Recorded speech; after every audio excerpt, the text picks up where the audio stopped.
Dahil 24/7 na nakabukas ang airport, hindi lugi sa binabayaran ng kuryente Uy, sila Clarice.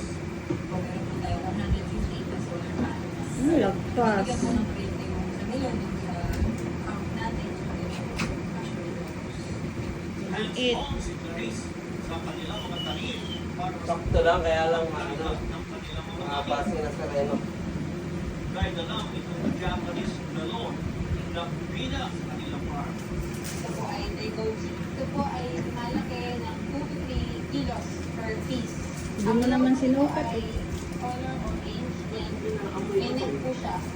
Makikita nyo, para mas melon po. Maganda lang balitaan ang aming Japanese galon kung bumasa ito sa sugar Uy, levels. ano yan? Sububog na rin sila sa Itaas mo. katulad ng kulay putas. Oo. Hindi sila naging Yun, matagumpay. itaas mo nga. Kasi nga inaabot niya, oh. Naamoy niya siguro may aso. Naamoy niya siguro may aso. Sige pa, sige. Isawa at Nagami. Hindi naman po ibang variety. Bakit? May aso ba yan? Intanon. Hindi, baka nahiga ng aso. Wala ang pinagsisisihan si Clarice. Nila sa farming. Dahil sa binda nito para mag-tuloy Oo. biyaya. Ito naman talaga si daddy, hindi marunong magsara. Simula po sa malikot.